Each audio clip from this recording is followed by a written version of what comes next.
Let me begin this evening by expressing my gratitude to the American people for your outpouring of love and support following the assassination attempt at my rally on Saturday.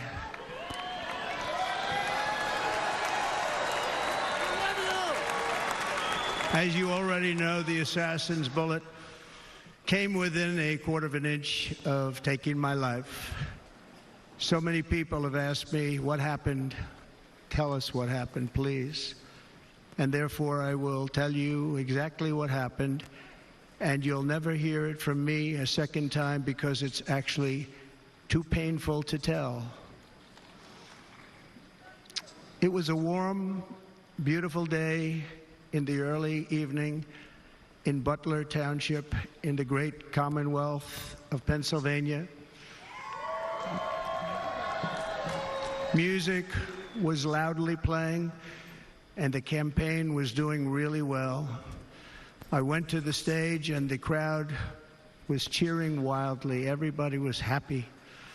I began speaking very strongly, powerfully, and happily,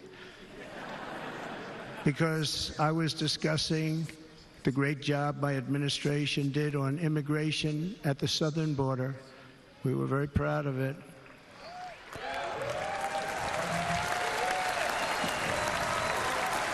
Behind me and to the right was a large screen that was displaying a chart of border crossings under my leadership. The numbers were absolutely amazing.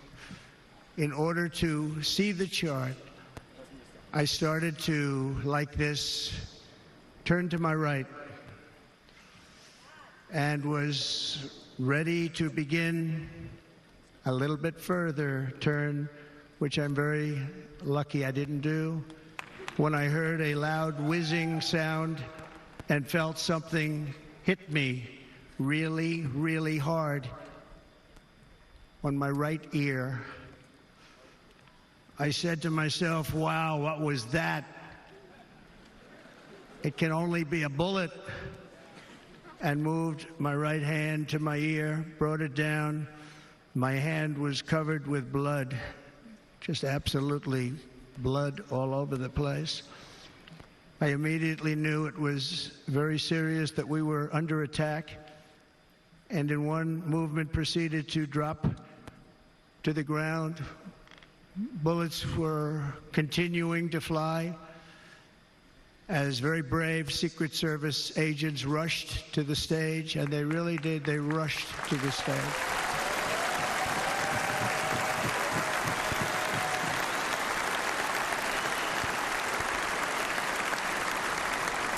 These are great people, at great risk, I will tell you, and pounced on top of me so that I would be protected.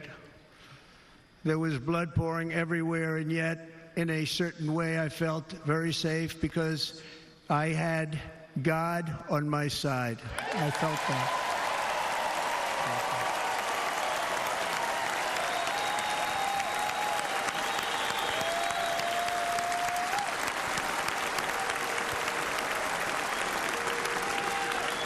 The amazing thing is that prior to the shot, if I had not moved my head at that very last instant, the assassin's bullet would have perfectly hit its mark, and I would not be here tonight. We would not be together.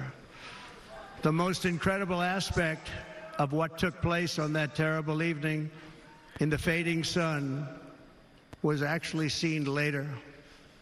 In almost all cases, as you probably know, and when even a single bullet is fired, just a single bullet, and we had many bullets that were being fired, crowds run for the exits or stampede, but not in this case. It's very unusual.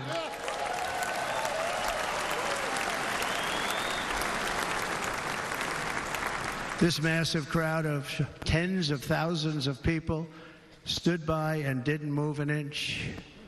In fact, many of them bravely but automatically stood up looking for where the sniper would be. They knew immediately it was a sniper. and then began pointing at him. You can see that if you look at the group behind me. That was just a small group compared to what was in front. Nobody ran, and by not stampeding, many lives were saved. But that isn't the reason that they didn't move. The reason is that they knew I was in very serious trouble. They saw it. They saw me go down. They saw the blood and thought, actually most did, that I was dead. They knew it was a shot to the head. They saw the blood. And there's an interesting statistic. The ears are the bloodiest part. If something happens with the ears, they bleed more than any other part of the body. For whatever reason, the doctors told me that. I said, why is there so much blood? He said, it's the ears. They bleed more. So we learned something, but they just, this beautiful crowd, they didn't want to leave me. They knew I was in trouble. They didn't want to leave me. And you can see that love written all over their faces. Incredible people. They're incredible people. Bullets were flying over us, yet I felt serene. But now the Secret Service agents were putting themselves in peril. They were in very dangerous territory. Bullets were flying right over them, missing them by a very small amount of inches. And then it all stopped. Our Secret Service sniper, from a much greater distance and with only one bullet used, took the assassin's life, took him out.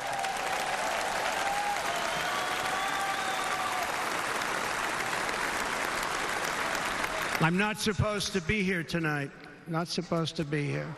Yes, you are. Yeah.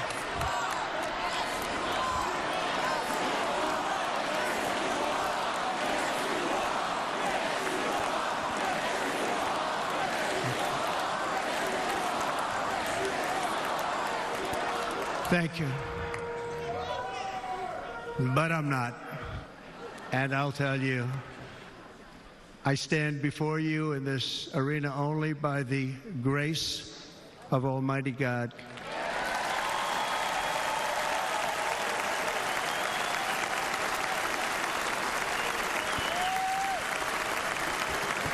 In watching the reports over the last few days, many people say it was a providential moment.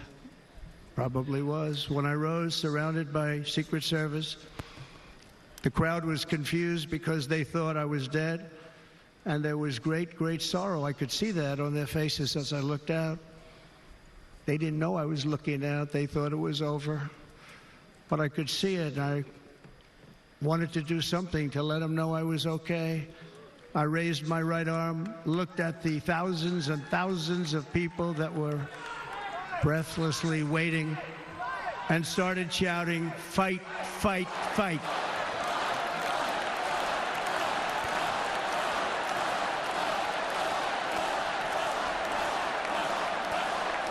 Thank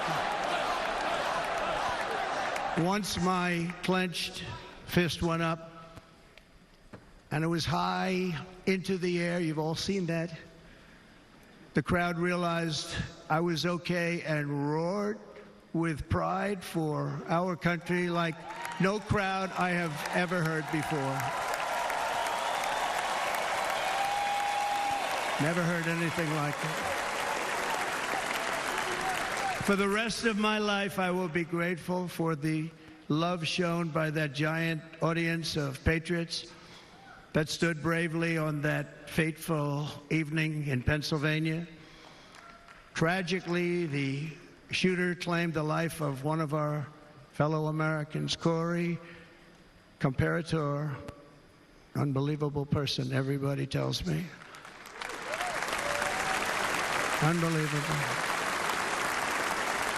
And seriously wounded, two other great warriors. Spoke to them today. David Dutch and James Copenhaver. Two great people. I also spoke to all three families of these tremendous people.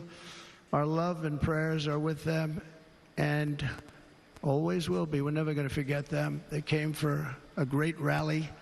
They were serious Trumpsters, I want to tell you. They were serious Trumpsters and still are. But Corey, unfortunately, we have to use the past tense. He was incredible. He was a highly respected former fire chief, respected by everybody. Was accompanied by his wife, Helen, incredible woman. I spoke to her today, devastated, and two precious daughters. He lost his life selflessly acting as a human shield to protect them from flying bullets. He went right over the top of them and was hit. What a fine man he was.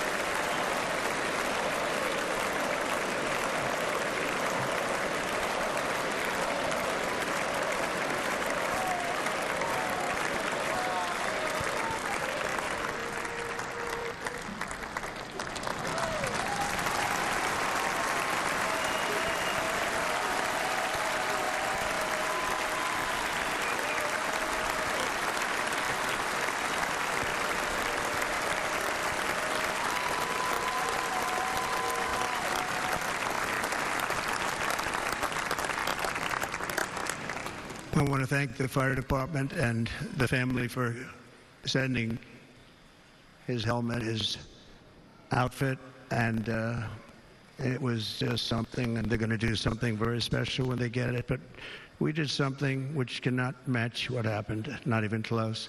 But I am very proud to say that over the past few days, we've raised $6.3 million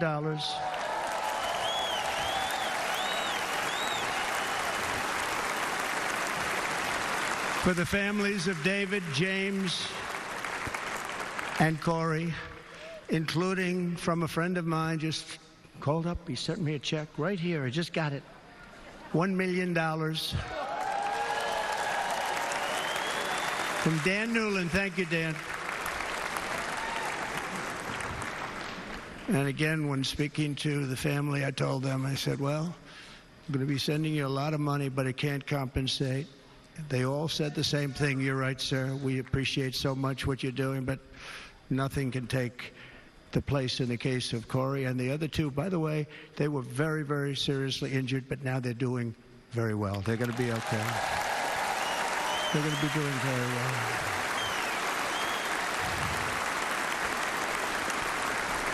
They're warriors.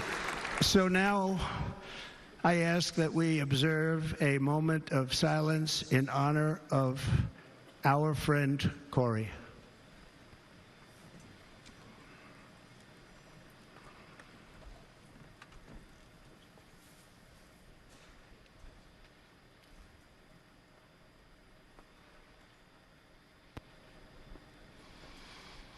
There is no greater love than to lay down one's life for others.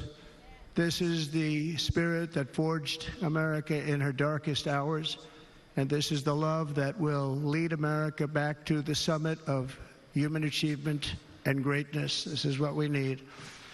Despite such a heinous attack, we unite this evening more determined than ever. I am more determined than ever, and so are you. So is everybody in this room.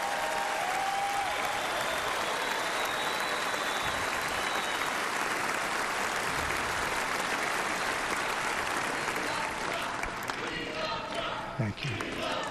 Thank you very much.